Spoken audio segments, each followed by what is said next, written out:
We are at a crossroads in this world today that doesn't seem to be getting any better. There seems to be a void in the most fundamental human law, and that is to love thy neighbor as you would want them to love you. Every religion, spirituality throughout mankind's history has had that rule embedded within it. Granted, there's been hatred and violence in the world throughout the same time period, but it doesn't distract that to love thy neighbor is a way to your own inner peace. And at the end of one's life, if you can say, regardless of the trials and tribulations that you endured, that you showed love for your fellow human beings, that wouldn't that bring you a sense of fulfillment and inner peace? I know that there are times in my life where I have shown this kind of love, and I try my hardest where I've been shown this kind of love, and I try my hardest to do the same thing for everybody else. I just unequivocally love everybody. Now, does this mean that I don't get angry or upset with others? No, because we all have times where we're angry or we're upset, but it's even in those times of me being upset, I still try to love unconditionally. It's just the way I am, and it's who I am. You know, no matter how mad at you I could be, I'll love you even more. And at this time in our history, our society is being shredded due to hatred and division. Division due to race, religion, sexual orientation, political viewpoint. I mean, I'm sick to my stomach every time I turn on the TV and I see cities and communities fighting amongst themselves and others. And I'm sickened when I hear of endless death and needless violence against one another, children being shot, businesses being burned to the ground by members of their own community, police killing innocent people and innocent people killing innocent police. And like, when are we as a society going to say enough is enough and sit down at a table and talk it out to show decency and compassion to others, even if we don't in ourselves understand their point of view or their worldview? Through my time in the Middle East, I encountered a society that was completely different than what I had grown up with. A society that wasn't enculturated to my way of life, just like I wasn't enculturated to their way of life. And within that society, there was this kindness and this gentleness. Though we may not have understood each other and each other's way of life, we still did our best to love each other, and as we wanted to be loved. I mean, here we were, invaders in a foreign land, and these people, these kind, gentle people, would bring us dinner. They would make sure that we were well set up within their communities. Those are it wasn't the people themselves that we were fighting. It was, the extremists. But the people in these communities, they took us in. They loved us as we would want them to, and as we want to love others. And we were worlds apart in a lot of areas, but we sat down at a table and we broke bread together. We took the time to sit and listen to one another and ask questions to better understand the other person's point of view. And, I've talked about my life in Iraq a little bit like that. I've had other experiences in my life where loving thy neighbor is something that, just kind of matriculated without me even thinking about it. For instance, I contracted a gentleman to help me with this sermon. He's got a bachelor's in family therapy from Arizona State University, and I asked him to write a little something about his view on loving thy neighbor he's a Judeo-Christian type.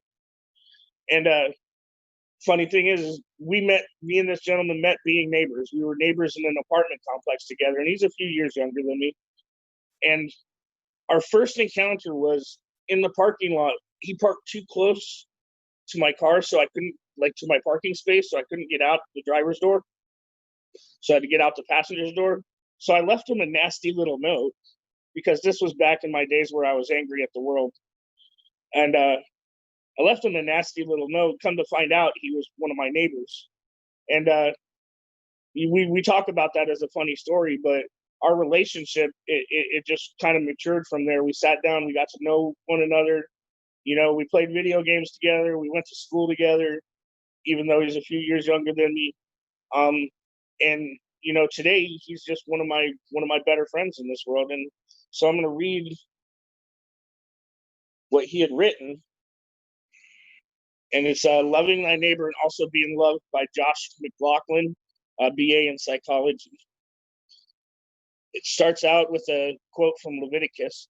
You must treat the foreigner living among you as native born and love him as yourself. And this is his writing here. I was emotionally cut off from the family that raised me and was filling their absence in my psyche with my own brand of self-care. I smoked as much pot as I could, played video games into the early morning, and worshiped pornography and sex. To a lot of people, this sounds like a great time. And in some ways it was. But man, I was depressed and didn't know it. I kind of just went through the motions. Until one day, a friend of mine, both young in years and advanced in wisdom, asked me a question. He said, hey man, you shouldn't live alone, and asked if I wanted to come live with them. What do you think about it? This was a strange question. On some level, I immediately knew my answer would be yes. On some other level, I needed to think about it. Some might call that prudence. I called it contemplating my options. Up to that point, my options had entailed feeling lonely, existentially ambivalent, and really detached from myself. So about 3 days later, I met up with my friend and said, yeah, I give it some thought. I'll come live with you guys. To be honest, I was positively ready to go, but my soul was even readier. I prematurely discontinued my lease, packed up my stuff, and moved into my friend's house. It really wasn't far from where I was living at. We were practically neighbors, but that didn't stop me from feeling like a foreigner. I was a stranger in a strange land. And here's a quote from Salvador Munchen. If that Minchun, I can't pronounce his name. When the mind is viewed as extra cerebral, the approach to pathology must change. And from the book of Peter in the Bible, it says, above all, love each other deeply because love covers over a multitude of sins. Back to his writing, he says, like I said, I was a bit of a hedonist before moving into my friend's house. Actually, I was a self-described atheist. Not that these two identities are the same or related to one another, but I identified as such. And they knew that because I made a point to clear the air and clarify any difference in our sensibilities. I was pretty anxious there'd be a lot of difference in general because, well, social anxiety was basically my best friend. If you had asked me, what difficulties do you have in relating to others? My answer would have been absolutely none. In some sense, that was true. And then it was false in many other senses. There was a real need in me to please others, to be a perfectionist, and to appear like I had it all together. No doubt, therapists of certain ilks would have pathologized me with some disorder. Today, I am many things, one of them being a marriage and family therapist in training. I can't tell you how this role has given me a lens to appreciate my experiences during that time, but the most appreciable understanding I have relates to how I view behavioral and mental disorders. No longer do I view them as what a person is or has. Instead, I view them as what a person battles against. I don't know about you, but this is a small step in my own healing for which this notion has played a big part. If I was acting out sexually, numbing my mind with pot, or chasing novel experiences, this wasn't because of some innate flaw in my personality. No, instead it was an expression, a symptom of something else occurring in the familial, societal, or greater ecology of the world. Indeed, my symptoms, or sins, if you will, were a byproduct of my out-of-control family system. The renowned therapist Salvador Munchen wrote, a family which has experienced desertion may have problems, reassigning the tasks of the missing member. End quote.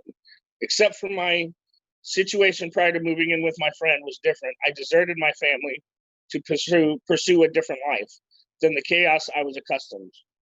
But the life I found was no less chaotic because I unknowingly reassigned myself their problematic tasks. The chaos, the energy of sin, of the conflicts we used to share, the guilt of hurting each other, and the inability to heal became a sigil of shame sealed on my heart. It was my task to conflict with and hurt myself perpetually. As a system of one from many, I was doing a pretty good job of keeping the hurt alive. And so to end the tangent, that was all true until I moved into my friend's house. Then I would soon experience a new truth that would break open the seal of my heart. Everything the sigil represented would still be in there, the conflict, the guilt, and the hurt. But I wouldn't be alone any longer. Instead, I had moved in with my friend, his brother, mom, dad, and 2 dogs. It was honestly the picture of a family many, including I, did not grow up with. They weren't perfect, of course, but they were willing to bear my sigil with me. They were willing to share in my conflict, guilt, and hurt. But in turn, I got to share in their peace, grace, and love. My symptoms, my chaos, my sin was no longer just mine, and their love was no longer just theirs. There was more to them than me, more than enough to handle all the problematic tasks I had reassigned myself. I may have had a multitude of sin, but I was covered in their love. Now for a quickie in etymology, if you look up the suffix "ian," you will find it means resembling, relating to, or like. That means if you put these letters at the end of my name, you'd get Joshian. And if you describe something as Joshian, you'd say it has the characteristics, attributes, or personality like me. So if you said to your friend, your humor is Joshian, you might expect them to understand that you think it is quite dry but very funny. Similarly, if you said to your friend, your morals are Joshian, you might expect them to understand it's very pleasure-seeking and intro-punitive. However, if you describe to your friends Christian, what would you expect your friend to understand?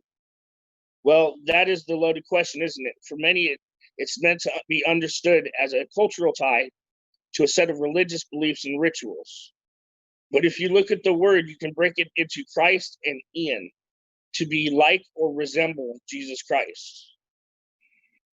That is, Jesus Christ, what does that mean to be Christ-like? As the quote above indicates, it has something to do with how he loved, and that he had, and that, and that has to do with how and why he laid down his life for others. And I forgot to quote, it was my command is this: love each other as I have loved you. Greater love hath no man than this, to lay down his life for one's friends. Sorry, I forgot that quote. If I had to describe my friend and his family, it was definitely Christian, not just because that's how they identified themselves to me. No, they were Christian because they laid down their natural routines, sense of comfort, and narrow slice of reality to share in my narrow slice of reality. They laid down their lives to let in a stranger from a strange land, and what could have been the cost of their own peace. I was just a distant neighbor before we had met, and had no guarantee in what the result of my living with them would be. I could have been a serial killer, a thief, or a homewrecker. Thank goodness I was really only an individual cut off from his family, wearing the sigil of shame. Because if I was the worst they would have laid down their life for, something other than a friend. Let me reread that sentence. Because if I was the worst, they would have laid down their life for something other than a friend. However, it was the case that their love wasn't lost on me. I was found on it, and I completed it. I felt complete in it. When I saw the worst in me, they saw the best. When I could only envision peace being stolen from me, they could see permanence. When I saw myself solely responsible for well-being of others, they showed me that the well-being is a joint effort, that no man is an island unto himself. They showed me who Christ is by following his command to love others as he loved them. And so I hope now you see my perception of what loving thy neighbor is for me. For me, it was and is the expression of love for God, characterized by acts of sacrifice that transcend the need to preserve the status quo. It was and is the ability to look past one's sins or disorders and instead see the best that is yet to become. It was for me and is the willingness to connect with another person even when the outcome is uncertain. For me, it is loving your neighbor and also being loved.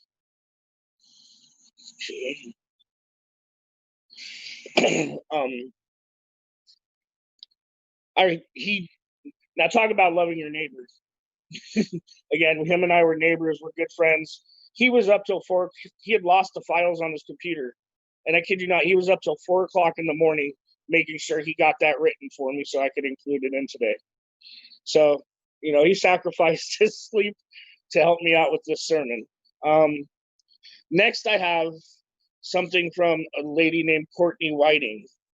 It's about the Good Samaritan. And the Good Samaritan, it's a good story to use in this situation. Okay, so it starts out, who's my neighbor? In the ancient Near East, there was a division between various groups. Animosity existed between Jews and Samaritans because of historical and religious differences. Jews knew the commands of the Old Testament to love the Lord with all their heart, soul, mind, and strength, and to love their neighbors as themselves. Yet their interpretation of loving their neighbor was limited to only those who were of similar background. When the Jewish lawyer asked Jesus, "Who is my neighbor?" Jesus used the question to challenge the attitude of the day.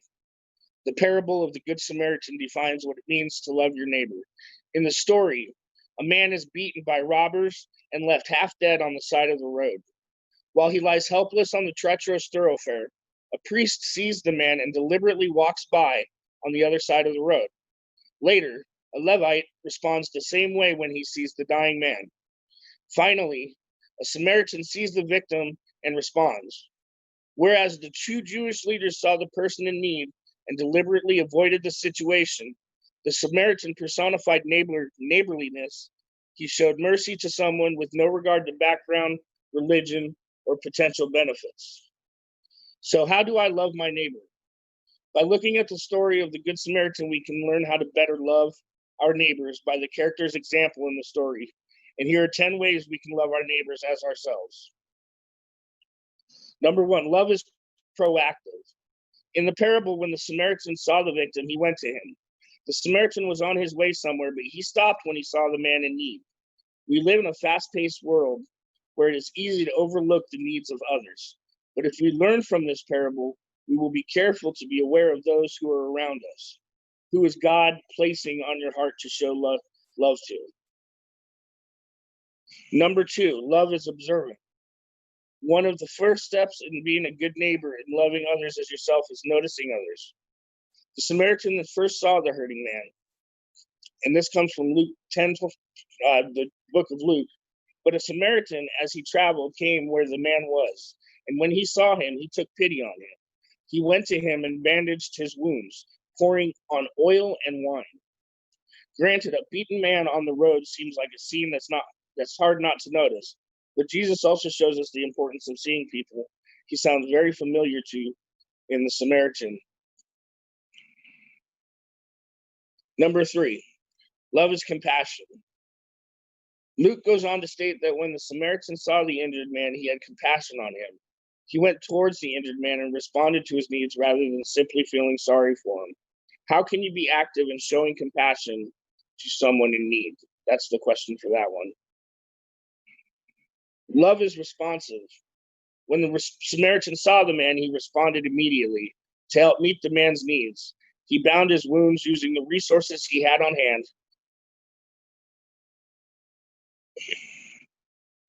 Have you noticed someone in your community lately? Someone in need in your community lately? How can you respond to their need? Love is costly. When the Samaritan tended to the victim's wounds, he gave of his own resources. One of the most valuable resources we have is our time. Loving his neighbor not only cost the Samaritan at least 2 days' wages, but also his time. Love is inopportune. Imagine trying to lift an injured man with no clothes onto a donkey. That was not a convenient task, and it was likely messy, given the man's injuries. The Samaritan had to physically had to support the man's weight by himself, yet he set the man on his animal to take him to a place of safety. How have you benefited by someone going out of their way for you? Is there a way you can show love to a neighbor even if it's convenient or not at a good time? Number 7, love is healing. After the Samaritan binds the wounds of the man, he continues his care by taking him to the inn and looking after him. Who has experienced healing because you've taken the time to love? Love is sacrificial. The Samaritan gave 2 denarii to the innkeeper, which is approximately 2 days' worth of earnings. Yet the only instruction he gave is to take care of the wounded man. There was no payback expected in return. Jennifer Maggio said this about serving with, don't worry about that part, sorry. While it is a beautiful thing when someone we have served gives us a genuine, heartfelt thank you, it is not necessary or required. Our service to others and our commitment to do for others is what it's about, nothing more. What sacrifices can you make for someone in need? There's 2 more of these, if you'll bear with me. The care for the injured man did not end when the Samaritan had to leave. Instead of leaving the man alone, he entrusted his care to the innkeeper. When we love a neighbor, the Samaritan shows us that it's good and sometimes necessary to involve others in the process. Who can you involve to show the love to someone else? And the last one, love is promising. When the Samaritan left the inn, he told the innkeeper that he would pay for any other expenses when he returns. The Samaritan owed nothing to the victim, yet he promised to return and cover the cost of any extra care that the man needed. When we love others, the Samaritan shows us to follow through in our care, even if we're not obligated to them. If there's someone you need to follow up with to show how much you care, you should go ahead and do that.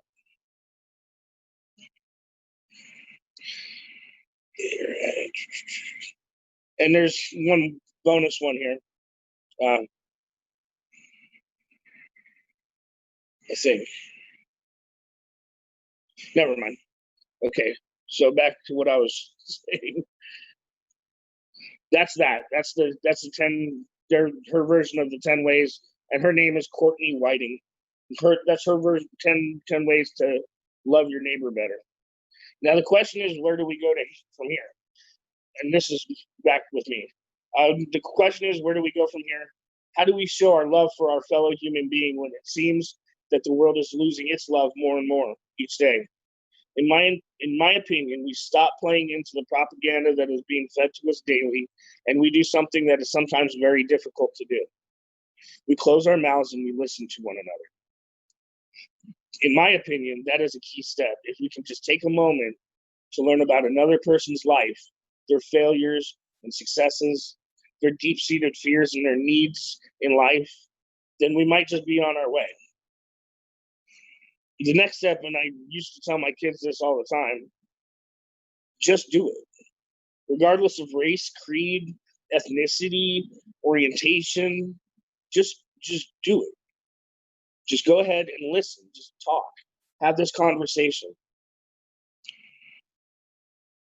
We need to just love no matter what. And I refer to Joshua's paper about not knowing what kind of person he is, and they just shown him love regardless when they let him move into that house and brought him into their family. I know that in this world I have been less than perfect in this endeavor, but the thing is I'm trying each and every day to better myself and to let go of any hatred or anger I have. Life is too short to hold on to these things. My emotional quality of life has been so much more enriched since even attempting to give up this hatred and anger and just trying to love all those people around me and even the ones that aren't around me. And sometimes I still find myself playing to the old tune, but the difference is now that I can recognize it and rectify it. I think that's crucial in my own growth. And my buddy finally sent me a Native American perception, and it's short if you guys will bear with me. I think it's short. I'm going to start reading it anyway. I got 10 minutes. There's an old story on how the stars are arranged and how they're seen today. First man had cut up some special rocks and laid them on a blanket. Way back then, it was always dark and there were no lights in the sky. Little did he know Coyote was lurking in the distance, looking at what First Man was working on. He saw First Man pick up a star and place it high in the dark sky, which this would become the North Star. As Coyote saw this, he ran towards First Man begging to help. First Man said no. Coyote kept asking. Finally, First Man said okay, so he threw a star up in the sky. First Man continued putting stars in the proper place, and Coyote grew impatient. He threw a fit, asking, "Why are you taking so long?" First Man told him these stars represent certain meanings, so it takes time. Give me a second. I'm waiting for the next batch of it to load.